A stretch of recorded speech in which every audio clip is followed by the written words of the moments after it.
So Caleb here with Lake State Cleaning, and I just want to walk you through the cause and solution to ice dams. This is the time of year when a lot of people are running into issues with that.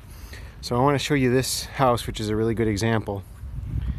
If you can look down here, you can see we've removed a couple of feet worth of snow from the edge of the roof.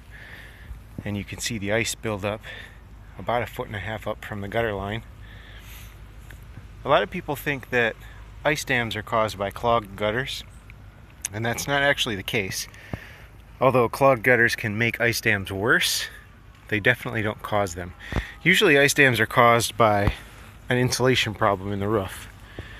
And what happens is warm air escapes through the roof up higher along the pitch and melts the snow. As the snow starts to run down, it reaches the edge of the roof about 1.5 feet to 2 feet back from the gutter line. That's called your soffit, and that's an uninsulated area. So all of the air under that roof is frozen. So as this snow melts and runs down, when it reaches the edge of the roof, it refreezes. And that process happens over and over and over again. And then you get these buildups, these ice dams. So the best way to deal with ice dams is to prevent them in the first place. And so that's why we go through with our roof snow removal service, and we knock out a few feet of leading edge worth of snow from the roof.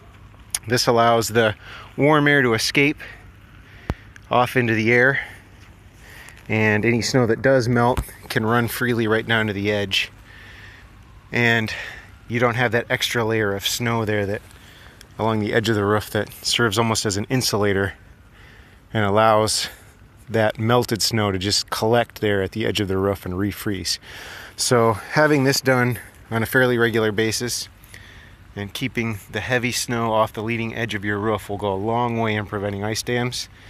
And when we do get a warm up, the little bit of buildup there above the gutters will melt really quick, and you won't have any issues with water leaking through your soffit into your walls and down into your house.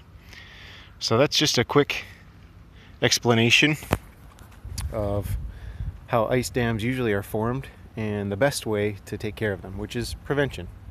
So give us a call if you have any questions. We'd be happy to help you out.